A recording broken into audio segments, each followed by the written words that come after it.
안녕하세요. 매일 새로운 사연을 전하는 읽어주는 사연 라디오입니다. 구독과 좋아요, 많은 공유 부탁드립니다. 오늘의 사연 시작하겠습니다. 안녕하세요. 남편과의 싸움으로 고통받고 있는 30대 여성입니다. 결혼한 지 올해로 1년이 조금 넘었는데 요새 남편이 하는 짓을 보고 있으면 도대체 저랑 결혼을 왜 한 건지 모르겠습니다. 저는 평생을 함께할 사랑하는 배우자와 가정을 꾸렸다고 생각했는데 남편은 시부모님께 딸 하나 구해다 드리고 싶었던 건 아닌지 남편 하는 짓거리를 보고 있으면 정말 별의별 생각이 다 들더라고요. 그래서 남편에게 이혼하자고 했는데 남편은 이마저도 시부모님 가슴에 대못 박는 일이라며 이혼은 절대 못한다고 나와서 요새 골치가 아파 죽겠습니다. 아무튼 제가 이렇게 생각하게 된 이유는 정말 많은데 그중 몇 가지만 허심탄회하게 털어놓을게요. 남편과는 사회생활을 하면서 알게 된 사이예요. 남편이 제가 다니는 회사의 거래처 직원이었지요. 업무적으로 몇 번 같이 일을 하게 된 적이 있는데 그때 남편이 먼저 저를 보고 반했다고 들었습니다. 그리고 젊은 직원들만 보면 짝지어주길 좋아하던 저희 팀 팀장이 남편과 제 사이에서 다리가 되어주었어요. 솔직히 저는 그렇게 내키는 자리는 아니었는데 팀장이 혼자 신나서 난리도 아니었으니 제 입장에선 적당히 분위기를 맞춰줄 수밖에 없었달까요. 그리고 남편은 남편대로 저랑 만나게 되었으니 신이 났던 모양이고요. 아무튼 그렇게 만난 남편은 저에게 잘 보이고 싶어 안달이라도 난 것처럼 행동했는데 그게 싫지만은 않았네요. 이후로 저희는 1년이란 짧은 시간을 연애하고 결혼을 약속하게 되었습니다. 갑자기 결혼을 서두르게 된 건 남편의 나이가 33이었는데 하루라도 빨리 안정된 가정을 꾸리고 싶다고 했거든요. 저는 31살로 제 기준에서 말하자면 그렇게 결혼이 급하다고 생각하진 않았어요. 주변에도 아예 20대 후반에 결혼을 한 친구들도 있었지만 30대 중반까지는 일만 하겠다고 선언한 친구들도 있었으니까요. 하지만 그건 그 사람들 사정이고 남편은 하루빨리 저와 가정을 꾸리고 싶다고 졸라댔으니 그리고 연애하는 동안 크고 작은 다툼 없이 마치 무르르듯 지냈거든요. 그래서 결혼을 한다면 당연히 남편이나 남편 같은 사람과 하는 게 맞다고 생각했기에 알겠다고 했지요. 결혼할 때 양가로부터 크게 도움을 받은 건 없어요. 일단 시댁이나 친정이나 상황이 비등비등했거든요. 시댁의 경우 아버님이 공무원이셨는데 지방의 한직이라고 표현해도 될지 요새는 공무원이 되려면 1년이고 2년이고 공부해서 시험 보고 되는 게 당연한 일이었지만 예전에는 지인 추천이라고 해야 할까요? 어머님 쪽 어른이 아버님을 소위 꽂아준 자리라 들었습니다. 그래서 일도 많지 않고 몸도 편하다고 들었어요. 대신 월급을 제외하곤 수당이라고 딱히 받을 것도 없어서 어머님 아버님이 사는데 무리는 없지만 결혼하는 아들한테 뭐 하나 턱하니 해주실 사정은 아니었지요. 저희 친정은 친정 부모님 명의로 집이 2채 정도 있기는 했지만 친정아버지는 은퇴를 하신 상황이었거든요. 그렇다 보니 가지고 있던 아파트를 담보 삼아 대출을 받는 것도 불가능한 것은 아니었지만 그러면 상환은 어떻게 할 것이냐 그것이 문제였달까요. 그래서 제가 먼저 시댁에서도 아무것도 안 해주시는데 굳이 우리라고 무리할 필요는 없지 않냐며 아무것도 안 해주셔도 괜찮다고 말씀드렸습니다. 참고로 남편에게는 이 부분에 있어서 상의를 하진 않았는데 시댁에서 도와주지 않는다는 이야기를 들을 때 저 역시 남편이나 시부모님에게 특별한 이유를 들은 것도 아니고 이해를 부탁받지도 않았기에 똑같이 행동했어요. 하지만 남편은 나중에 이 얘기를 끄집어내서는 제가 시부모님을 무시한 거라는 말도 안 되는 억지를 쓰더라고요. 아무튼 그렇게 신혼살림을 차렸는데 저는 사실 그렇게 살가운 성격이 못 됩니다. 친한 친구들도 3, 4명밖에 없을 정도로 내성적이고 사회생활은 말 그대로 사회생활을 하는 거지 제 사생활 이야기를 한다던가 고민거리를 털어놓는 일은 절대로 없어요. 그리고 남편도 연애할 때는 이런 제 성격을 좋아라 했습니다. 전에 사귀던 여자는 술자리하고 남자 여자 가릴 것 없이 사람을 너무 좋아해서 자기가 신경 쓸 일이 많았는데 저는 회사 집 운동 이렇게 3가지만 반복하고 친구들을 만나도 밥 먹고 커피 마시는 게 전부니 자기가 안심이 된다면서요. 그런데 막상 결혼을 하고 나니까 제가 나서서 집안 행사, 예를 들어 어머님 아버님 생신부터 시작해서 명절이라던가 그럴 때마다 어떻게 할지 뭘 먹을지 어디를 갈지 전부 다 제가 나서서 자리를 만들고 분위기를 이끌어 나가길 바라더라고요.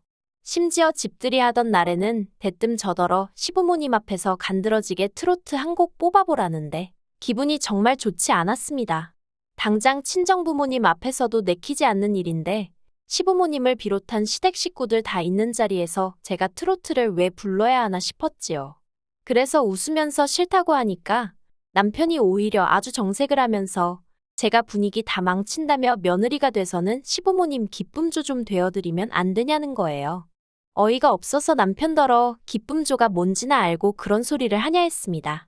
그렇게 분위기가 좀 험악해지고 나니까 그제서야 어머님이 나서서는 저더러 노래 안 해도 된다며 괜찮다 하셨는데 그나마도 나중에 집에 가실 때 따로 저를 불러서 그러시대요.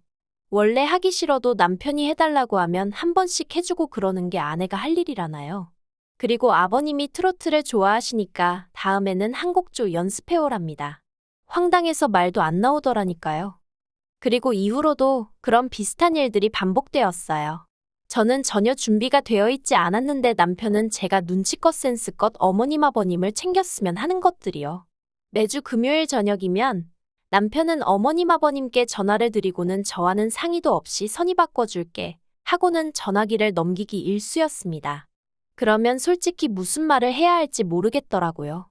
어머님이 궁금해하시는 건 당신 아들이 어디 아픈 데는 없었는지, 뭘 먹고 출근을 했는지, 날씨가 더운데 옷은 어떻게 입고 다니는지, 솔직히 죄다 남편에게 직접 물어보시는 편이 훨씬 빠르겠다 싶은 것들이었으니까요. 그런데도 구태여 저랑 통화하길 원하셨고, 말씀하시길 어머님 친구분들 딸들이 그렇게 잘하더라면서 당신도 공연이 보고 싶다던가, 쇼핑이 가고 싶다던가. 하지만 솔직히 제 입장에선 그런 어머님의 말씀이 무척이나 부담스러웠습니다. 일단 저도 남편과 마찬가지로 직장 생활을 하고 있었던 데다가 시댁은 차로 왕복 4~5시간은 걸렸으니 까놓고 말해서 어떻게 해달라는 말씀이신지 종잡을 수가 없었달까요? 하지만 남편이 말하기를 시부모님은 꼭 뭔가를 바라고 하시는 말씀은 아니라며 저더러 전화통화만이라도 진심을 다해서 하라대요. 1~20분도 아니고 1시간을 말이에요. 그래서 언젠가부터는 아예 금요일 저녁 8시부터 9시는 어머님 아버님과 통화하는 시간, 이렇게 제 나름대로 스케줄로 정해두었습니다. 그랬더니 남편이 한다는 소리가 저더러 너무 일하듯이 하는 거 아니냐면서 의무감에 할 거면 하지 말랍니다. 진심과 성의 그리고 사랑이 느껴지질 않는다나요. 정말이지 그때는 남편 멱살이라도 잡고 싶은 심정이었어요. 이러면 이래서 별로다. 저러면 저래서 별로다. 정말이지 어느 장단에 춤을 춰야 할지 미치겠더라고요. 하지만 이런 크고 작은 일들에도 불구하고 저는 제 나름대로 남편과 제가 자라온 환경이 판이하게 다르고 남편은 며느리의 입장이란 게 어떤 의미인지 잘 모르니 저러는 거라고 어떻게든 남편을 이해해 보려고 했어요.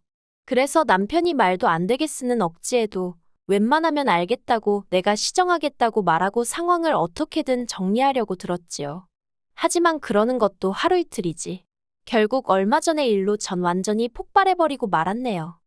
거의 평생을 한 지역에서 근무하시던 아버님께서 어떤 이유 때문인지 서울로 근무지가 변경되었다고 연락을 받았습니다. 어머님은 아버님이 그간 하신 고생이 드디어 빛을 보는 거라며 무척 기뻐하셨고 그 일로 남편하고 어머님 통화도 길어지던 차였어요. 그리고 그런 와중에 저는 저대로 씻고 저녁 준비도 하고 할 일 좀 하려고 하는데 남편이 어딜 가냐며 어머님이랑 같이 통화하자고 스피커폰으로 돌려서 자리도 벗어나지 못하게 되었지요. 그런데 남편이 갑자기 그럼 아버지는 올라오셔서 어디에 계시냐고 물었습니다. 저 또한 저도 모르게 그 질문에는 귀가 쫑긋 서더라고요. 그리고 어머님은 뭐가 걱정이냐면서 너네 집에 있으면 되지? 그러시대요. 저희 집 말이에요. 남편이랑 저랑 있는 돈 없는 돈 다 끌어다가 구한 집으로 방이라고는 2개밖에 없습니다. 그나마 안방이 작아서 옷 넣을 곳도 마땅치 않거든요. 그래서 방 1개는 드레스룸 겸 창고로 쓰고 있어서 누가 와 있고 할 만한 자리도 없어요. 어머님도 집들이 때 오셔서 다 보셔서 아시고요.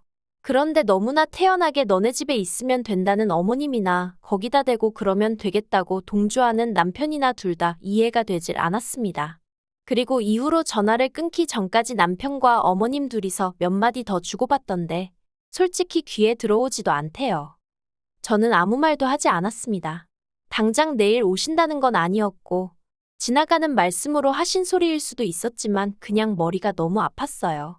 그래서 그냥 가만히 있는데 남편이 먼저 저더러 들었지? 하고 말을 걸더라고요. 그래서 응, 듣긴 들었지 했습니다. 그러자 또다시 남편은 저더러 말투가 그게 뭐냐고 꼬투리를 잡길래 더는 안 되겠다 싶어서 솔직하게 제 생각을 털어놓았어요. 나는 아버님이 우리 집에 와 계시는 건 반대라고요. 퇴근하고 집에 오면 편하게 쉬고 싶은데 아버님이 계시면 어떻게 쉬냐고 잘할 자신이 없다고 했습니다. 그랬더니 남편이 금세 안색을 달리하고는 아버님이 평소에 저한테 얼마나 잘해주셨는데 말을 그렇게 하냐며 잘하려고 노력할 필요 없대요. 아버님은 원래 그런 거 신경 안 쓰신다나요? 뭘 몰라도 한참 모른다 싶어서 황당했지요. 도저히 말이 통하지 않는 것 같아서 남편에게 좀 더 직설적으로 말을 꺼냈어요. 아무리 아버님이 나에게 잘해주셨다고 해도 솔직히 내가 시댁에 가서 발 한번 쭉 펴고 앉아 있어 본 적이 있기라냐? 누가 나한테 물 한 잔 떠다 준 적이 있기를 하냐? 당신이 말하는 아버님이 나한테 잘해주신 거 솔직히 뭘 말하는지 모르겠다. 아무튼 나는 아버님이 와서 지내시는 건 반대다. 그것도 하루 이틀도 아니고 1년씩이나 절대로 안 된다. 그랬더니 남편이 저더러 생각이 글러먹었대요. 일단 아버님이 서울로 올라오시게 되었으면 축하부터 해드리는 게 정상 아니냐면서 그런데 제 머릿속에는 축하는 뒷전이고 그저 아버님이 여기 와서 지내시게 되는 거 그거 반대할 생각만 가득 차 있다나요. 그리고는 저 같은 며느리를 보게 한 자기가 죄인이라면서 아버님께 너무 죄송하고 아버님이 불쌍하답니다. 정말이지 이때는 저도 인내심이 끊어지는 기분이었어요. 그래서 오죽하면 정말 마지막이다 생각하곤 한 번 더 이야기했습니다. 아직 일어나지도 않은 일로 당신과 싸우고 싶지 않고 신혼집이고 방도 없는데 아버님이 오신다고 하니 나로서는 당황스러울 수밖에 없는 거 아니냐. 그러면 당신도 나를 이해해줘야지 무턱대고 나를 나쁜 며느리로 몰아가면 어떡하냐? 솔직히 마음 같아선 왜 못 알아들어 처먹느냐고. 욕이라도 퍼붓고 싶었는데 그러면 절 잘 키워주신 친정부모님 얼굴에 괜한 똥칠하는 꼴이 될까봐 최대한 억누르며 제 분노를 비췄어요. 그리고 무엇보다도 어찌됐건 남편과는 싸우고 싶지 않았습니다. 말이라는 게 한 번 뱉으면 두 번 다시 주워 담을 수 없기에 서로에게 비수가 될 법한 말은 안 하려고 나름대로 제가 노력을 한 거지요. 그런데 남편은 저더러 생각하는 수준이 천박하다면서 자기였으면 장인어른이나 장모님이 서울로 오시게 되면 당연히 저희 집에서 모실 거라나요. 그런데 저희 친정부모님은 애시당초 서울에 살고 계시고 제가 생각했을 때 저희 부모님은 그런 이야기는 지나가는 말이라도 하다못해 농담이라도 하실 분들이 아니세요. 그래서 제가 남편더러 그런 일은 애시당초 있을 리가 없으니 말해봤자라고 쏘아붙여버렸지요. 그리고 그렇게 다음날이 되었습니다. 서로 투명인간 취급하면서 하루를 보낸 거지요. 남편이 미우면서도 한편으론 언제까지 이래야 하나 싶어서 솔직히 답답했네요. 그런데 그때 어머님한테 전화가 왔습니다. 무슨 일인가 하니 남편이 아버님 오시는 문제로 어머님한테 연락을 드렸던 모양이에요. 드레스룸을 비울 거니까 거기서 생활하시면 된다면서 짐을 보내라고 했다나요? 그러면서 어머님이 저더러 아버님은 아침 식사는 꼭 하셔야 한답니다. 국이든 찌개든 하나는 있어야 하고 재탕하는 건 안 좋아하시니까 그런 줄 알라대요. 저도 모르게 순간 그 얘기하시려고 전화하신 거냐고 되물었습니다. 그리고 어머님은 당황하셨는지 그럼 뭐 그렇지 하시고는 얼렁뚱땅 전화를 끊으려고 하시는 거예요. 그래서 어머님께 짐 보내시면 안 된다. 드레스룸 못 비운다. 아버님 오시는 거 저는 반대라고 이미 남편하고 이야기했다. 조목조목 말씀드렸습니다. 그러자 어머님이 그러면 네 시아버지는 어디 가서 있으라는 거니? 하시길래 그건 어머님이랑 남편이랑 다 같이 상의해 보시라고 아무튼 이 집은 안 된다 했어요. 그리고 얼마 안가 남편이 집에 왔는데 아니나 다를까 씩씩대면서 현관문이 아주 부서져라 열고 들어오더라고요. 이미 그 성질머리를 어느 정도 예상은 했기에 놀라진 않았습니다. 제가 남편을 물끄러미 쳐다봤어요. 그랬더니 저더러 말 다 했냐면서 아버지가 아들 집에 오는 게 뭐가 어떻냐고 악다구니를 쓰대요. 그래서 이게 당신 집이냐 물었더니 저더러 그럼 네 집이냐입니다. 그래서 제가 말 잘했다고 내 집도 아니지만 당신 집도 아닌데 왜 무조건 아버님을 여기서 모시겠다고 우기냐 받아쳤네요. 그리고 그렇게 아버님이랑 같이 살고 싶으면 이 집 전세 빼자고, 그리고는 반씩 나눠서 그 돈으로 당신은 당신 아버지 모시고 살든지 알아 했습니다. 나는 나대로 살겠다고요. 남편이 지금 무슨 뜻인지 알고나 하는 소리냐며 목에 핏대를 세우길래 왜 모르겠냐고 갈라서자고 저도 똑같이 핏대를 세웠지요. 그랬더니 이제 남편이 한다는 소리가 자기는 절대로 저랑은 못 헤어진답니다. 어떻게 부모님 가슴에 대못을 박냐면서 자기가 저한테 언제 뭐 바란 게 있었냐대요. 직장을 안 다녀도 좋고 살림을 못해도 좋으니 딸 같은 며느리만 돼달라는데 그게 그렇게 어렵냐고요.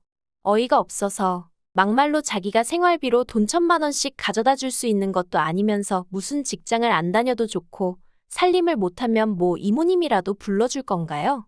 그럴 주제도 못 되는 인간이 제가 차라리 나 혼자 살면서 돈 벌어 먹고 사는 게 몸 편하고 마음 편하겠다고 그 딸 같은 며느린지 나발인지 제발 어디 가서 새로 구하라 했습니다. 나는 못하겠다고요. 그리고 이후로 집요한 남편의 성격 탓에 깨끗이 갈라서질 못하고 이렇게 시간을 끌고 있네요.